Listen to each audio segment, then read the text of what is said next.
So today it's rainy as shit in LA. I don't have any comedy shows for tonight personally. I have a couple buddies who are performing at a show at this bar called the Animal Bar. It's a really weird place, but there's it looks like something from like Sesame Street. I've been there a couple times in the past, and I'll show you guys what it looks like. But um, the producer of this show, I'm not going to name names or anything, but she puts up like, I don't know, 15, 20 comics.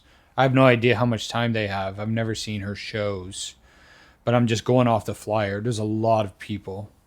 I've been to the Animal Bar shows, but not hers. And every time I've gone up there, it's just a room full of comics. There's like 5 audience members, but then there's like 20 comics in the room. So it looks like there's people in there, but it's just all comics. Anyways, I hit up the producer to see if she had any comp tickets or if she allows comedians to come in and check out her show. Most of the comedy clubs will let comics in the room, unless it's a sold out show. If it's a sold out show, then that's a no go, obviously. But like you can go to the Improv, you can go to the Haha. You can go to the Ice House. These are big comedy clubs that you can go to and not pay anything at the door and go in and hang out at the bar, have a few drinks, and then if it's not a sold out room, they'll let comics hang out in the back and watch. I mean, that's how, in my opinion, that's how it should be. It's an art, and it's already super expensive to live in LA,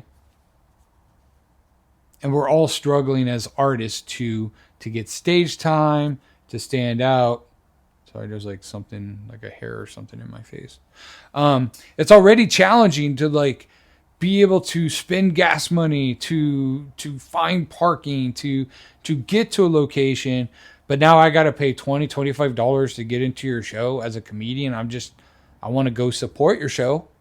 Like, and I laugh. That's the thing. I laugh. I'm not all jaded, fucked up in the back, being an asshole, critiquing every comedian that gets on stage. I'm there.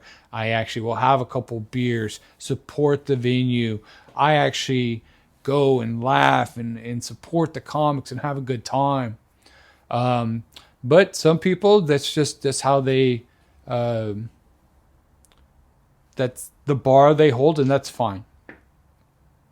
But I did reach out to one of my buddies who's in the show, and I was just like, hey, man, I was going to come support. I can't get a comp ticket, so it's right before Christmas. I'm not looking to spend $25 on any shows right now. And I have bought tickets to go watch friends and shows. I've actually done it a lot. And I've actually bought tickets for people to come see my shows. But right now, right before Christmas, and not having really worked I worked a couple of days last week. But other than that, I haven't worked in 8 months. So I'm not looking to go spend $25 for a ticket and then go spend another $20 for 2 beers as a comedian. Like, that doesn't make any sense financially. But I hit up my buddy Rico, and he was like, hey, man, well, someone bailed and I have 2 tickets. And I was like, well, I'll take one. I already asked my wife, and she doesn't want to go out tonight. So Yvonne's going to stay home. She'll probably go to the gym, go to a boxing class or something. But I'm like, well, since I don't have any comedy shows, I decided I'm going to be productive. I'm going to go to an open mic tonight over at Flashback. It's this cool place owned by Dante Chang. He has a spot here called Flashback. I don't know how it is in your city if you live outside of Los Angeles, but here in LA, there are bucket pool mics, which are free. But then there's also bucket pool mics that aren't free, where you got to buy a drink or food or something at the bar. And then if you do that, they give you a ticket, and then you put your name on it and put it in the bucket. So I have to buy something just for an opportunity to have my name pulled out of a bucket. I don't know. I don't get those. Like, if I'm going to pay for anything, then I want stage time, period. I understand a completely free mic, but it's a bucket pool. You're going there, not spending $1 uh, for the mic, but the odds are that you may or may not get up. You know, you have no idea. And then you have the other ones. The one I'm going to tonight is a paid mic. There's pros and cons. Main con is it costs money, but it's $5 for 5 minutes. Okay, I mean it's a cup of coffee. I can spend $5 to be able to get up on stage and practice my material in a live setting. The pro is it's guaranteed stage time. Like you're picking a slot. You go to a place that you like, that you enjoy. You like their stage, whatever. You like the people, whatever. And then you go up and enjoy it. And what I do like too, a lot of paid mics say you have to stay. Like if you're going to go there, you can't just get up, do your 5 minutes and bounce. I mean, technically, yes, you can walk out. But in the future, if that's their rules, they might not let you do their mic anymore. So the good thing about that is you at least have usually 7 to 10 people in the room while you're performing. And again, sometimes it's challenging to get comics to laugh, but if you can get them to chuckle, to make a, that's enough. I think that's a good way to judge if that joke is good. But at the same time, if no one laughs at it, like, it doesn't matter. It does not matter.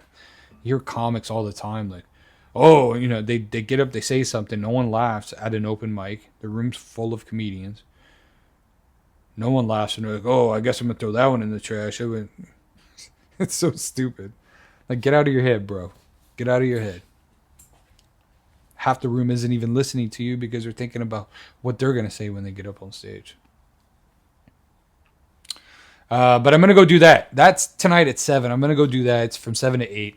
And then the show, which is not too far from the flashback place, starts at 8. A lot of comedy shows start late. I have no idea how she runs her shows, if they're right on time. If so, I'll be late. I don't really care. But I'll roll through there afterwards. I got some things to do today. I said I was going to start working out today. We'll see. We will see. I might go do like a brisk walk, a 3 to 5 mile walk or something. Probably no hills. It's just flat elevation. Obviously the inversion table. I try to do that every day. And then I'm going to try to fix my mic with that soldering gun. I think that's on my list today. I think that's what I want to try to do. We'll see if I get to that. If I get to that, awesome. I know I don't have to make dinner. Kids are eating pizza for dinner. It's like, well, I got to make it, but it's like, it's a frozen pizza. You just throw it in the oven. Who gives a shit? Like, Thursday's pizza night. That's kind of a religion for my kids. So they know Thursday night is pizza night. But that's what we're going to do. And I'm going to, if I come up with any other jokes, I'm going to write them down. I've been coming up with some good stuff lately, and I've been really good about writing them down. Also, I have these AI shorts that I want to shoot for YouTube and for Instagram Reels and stuff. And without giving out anything, it's just jokes about AI. I want to start doing those soon. So maybe I'll work on those today, or at least write it down what my first one's going to be, and then maybe shoot that tomorrow.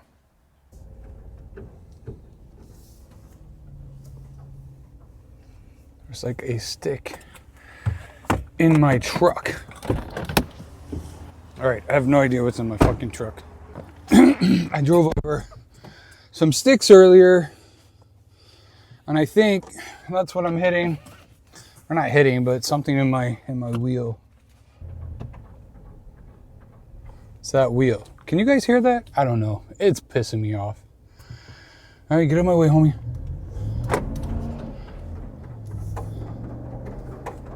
Oh shit, dude. That could be my catalytic converter. I have a wire to protect it underneath, but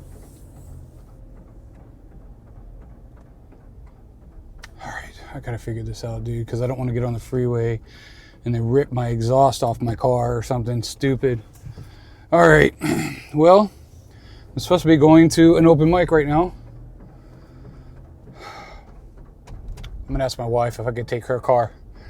All right. Well, to be continued, folks. So hope I get to the mic in time. I don't know if I'm going to. I don't know if you guys can hear that, but this is bullshit. Yeah, I really want to, trying to think, is she going out anywhere? I don't know, maybe she's not going anywhere. She mentioned boxing. Well, hopefully she'll let me go. Hopefully she'll let me go. We'll see. I'm going to go ask her right now. Oh my God, this is so stupid, dude. Fucking hate this shit. If it ain't one thing, it's another. It's another fucking problem. It's always a fucking problem, dude. Fuck. All right. Wife said yes to taking her car. So that's what I'm doing right now. I'm taking her car. I gotta hurry up. I gotta hurry up and get over to Flashback. So now I now have 17 minutes to get over there. It's about a 15-minute drive. Hopefully there's no traffic on the freeway. Hopefully. But that's what I'm doing right now. I'm gonna head over to this Flashback place, and now I have another thing to do tomorrow, which is check my car, and hopefully it's not that catalytic converter cat strap. It's basically this metal wire, or it's a series of metal cables that wraps, and it has U-bolts that connects it to the exhaust system, but then also has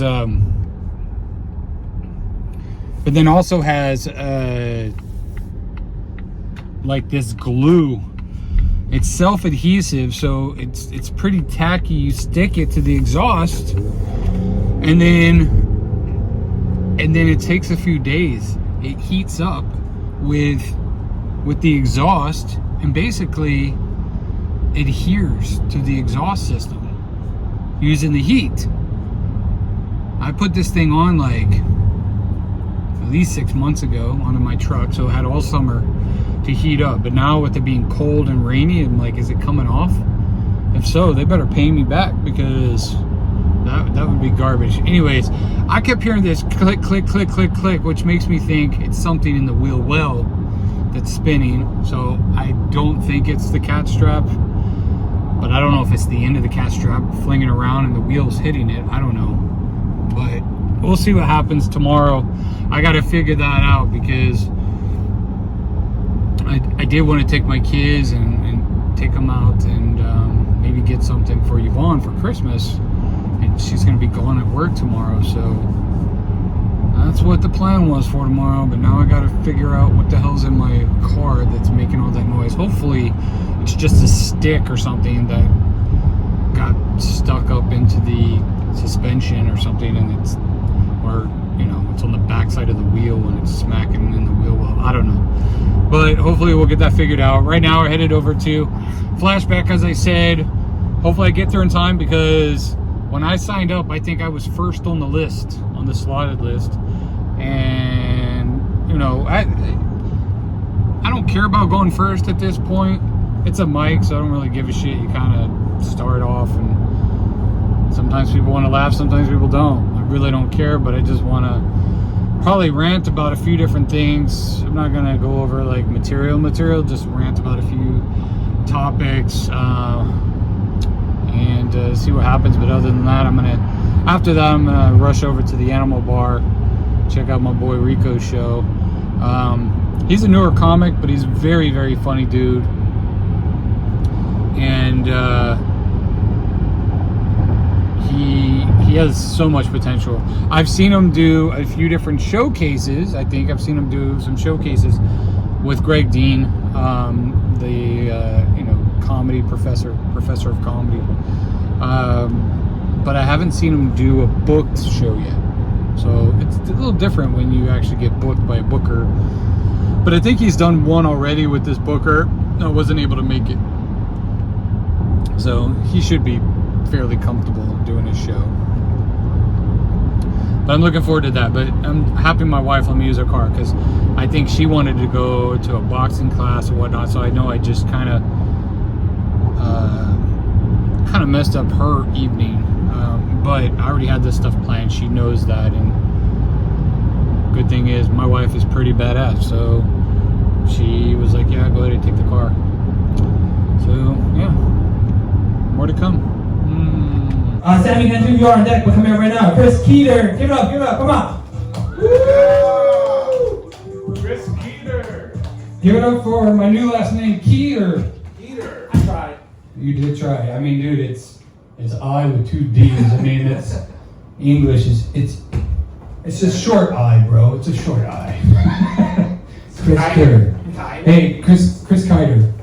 Welcome, CTJ. What's up, brother? How you doing? Late, bro. That's what you are. I called you a second, bro.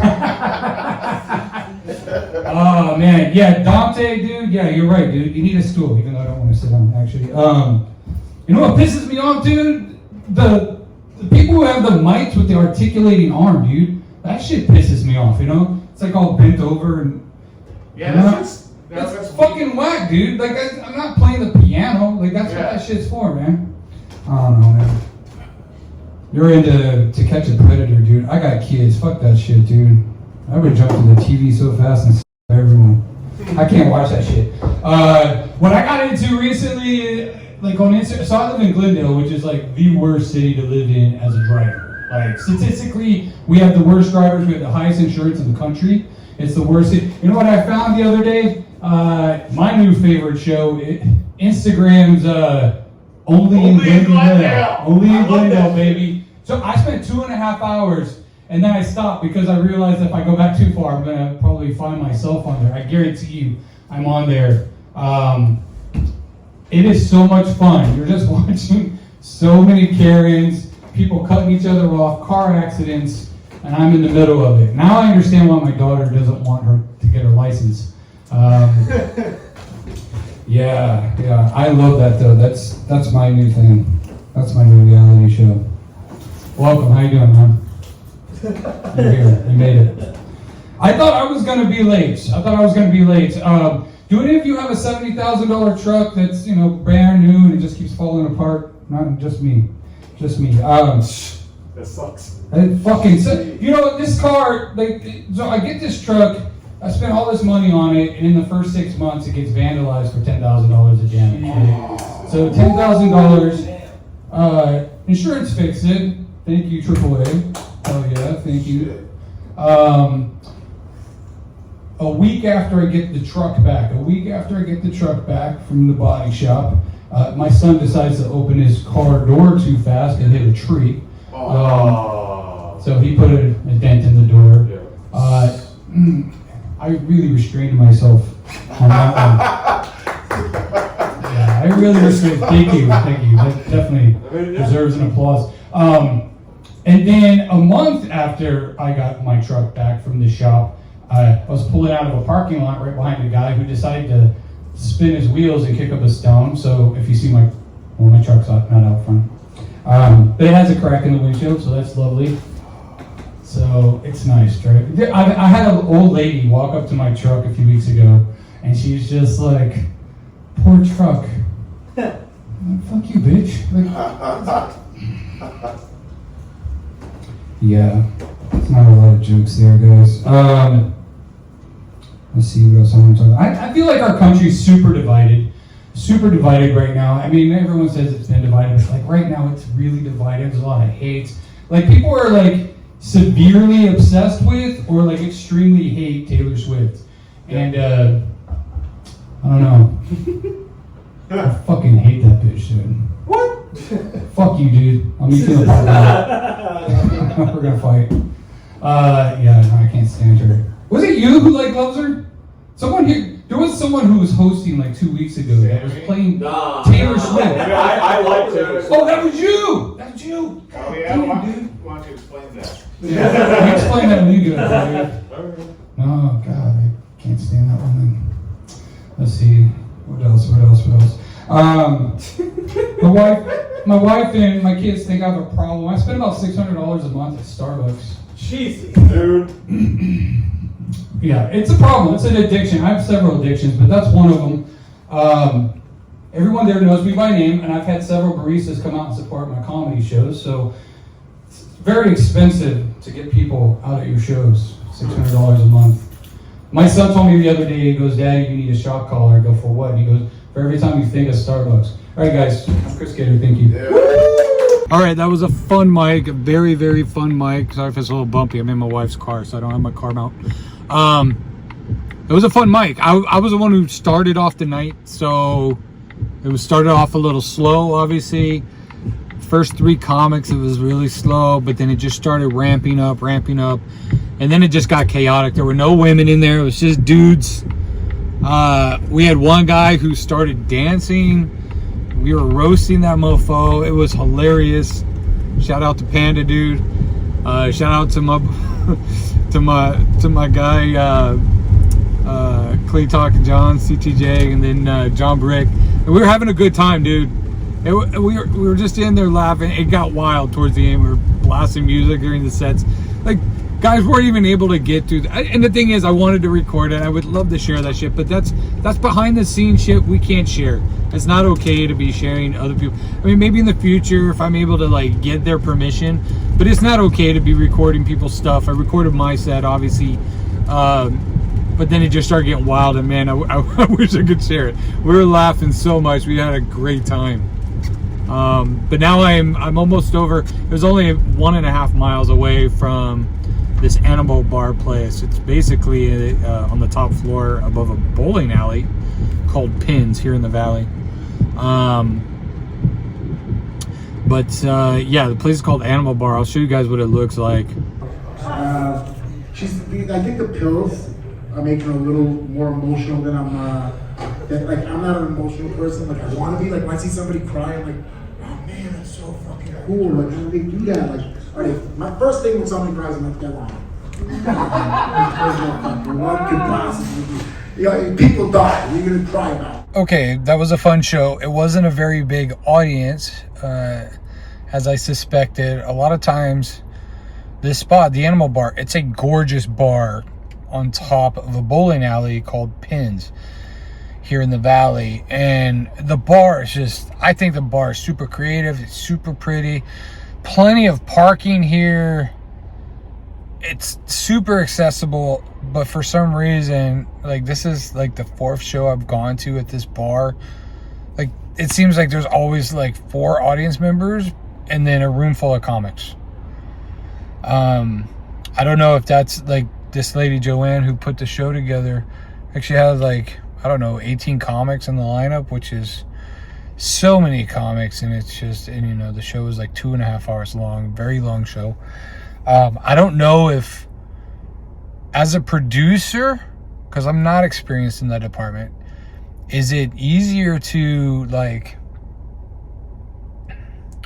to have more comics, hoping that won't, like, some of them are gonna have a crowd they're gonna bring, so that will help fill up the room? I don't know.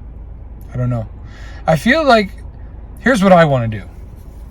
Like, the shows I'm going to produce, which I'm going to start in this new year. I know I lost my venue, but I'm going to find another one. I don't give a shit. And it isn't about making money. I just want to be able to produce a show once a month to put my name on, help with branding, trade spots for other shows, whatever. But like, I want to have one good headliner, like a good headliner, people, a name that people know, and then have the other comics. But I'm going to push on selling tickets, not relying on comics to sell tickets. Like, really push sales, picking up the phone, making the freaking phone calls. I think social media has made a lot of us just fucking stupid, dude. Like, lazy and stupid. Like, oh, I'll post a flyer on Instagram. I'll post a flyer on Facebook, Twitter, whatever. I have 18,000 people. That's a lot of people. 18,000 people following me on TikTok. Not one of those mofos are going to show up to a show. Not one. I could advertise there all day long. Maybe if I do some show in the Midwest in a town where someone's like a big fan, might randomly show up. But if you're going to have people show up. You need 500,000, 700,000, a million people following you. Because if you have that many people following you and you're here in Los Angeles, you might have 10,000 people following you here in Los Angeles. And maybe 20 or 30 of them give a shit enough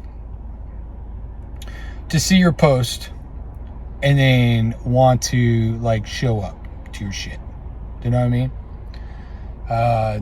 That's the number. The odds are against you. So you have to do the grassroots thing. You have to pick up the freaking phone, text people, call people, remind people, have a newsletter go out. But you can't rely on that either, because it's no better, I think, than the social media.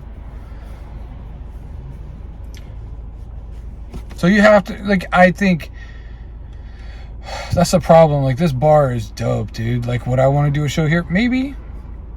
But I think the drawback is anyone who looks it up is going to be like, oh, it's a bowling alley. I don't want to go to a comedy show at a bowling alley. Even though it's above, it's the second floor of the bowling alley. It's separated. There's no sound. You can't hear pins. You know, you can't hear people fucking bowling down below. It's completely separate. But it's in the same building. And I think people go, oh, yeah, and don't want to show up. I can't picture any other reason why. But we'll see what happens. We'll see what happens. Some of the comics were freaking hilarious tonight. My boy Rico did a pretty good job. I've never seen him do a show, considering he didn't have a lot of energy from, like, feedback from the room. There wasn't a big enough audience, so it's hard to judge how well you're doing when you don't have, you know, people in the front row to interact with. It's like being able to hear. You want to be able to hear that crowd laughter. That helps feed the energy. That helps feed the energy in the next joke. But overall, like, it was decent. There were a few comedians who, even with the small room, they just killed it. But yeah, that was pretty cool. I'm glad I made it out. It was a pretty productive day, comedy wise. Tomorrow I gotta edit some Greg Dean videos. Greg, I gotta edit some of your videos. And he's talking to me about trade-off, because I told him, you know, as an editor, like, my rate would be $30 an hour, but I've taken some classes for free. Not free, but for trade-off. Like, I didn't pay for them. I think I took 2 that I didn't pay for. So that's about $600 worth of classes. Probably $500, because I think I get the $250 rate. Let's say $500. But I've already cut a couple of his videos together. I've probably spent 30 hours so far. So I mean, 30 times 30. I mean, dude, that's freaking, it's like $900. But I'm cutting another one together. It's probably take me a total of maybe 15 hours. But I think what I'm going to do, because Greg's been around, I'm going to see if he'd be up to it, like kind of send a manuscript, a transcript of all my jokes. And he's seen a lot of my jokes, because I've created a lot of them, like, in the classes. But just, like, create a whole transcript of all my jokes and ask him to, like, kind of comb through it. Do you have tags for any of these jokes? Do you have any ideas of how maybe this would be better structured? Anything in here I can, like, remove and eliminate. Maybe you'd have some good feedback. I don't know. We'll see what happens. I'll hit him up and ask him.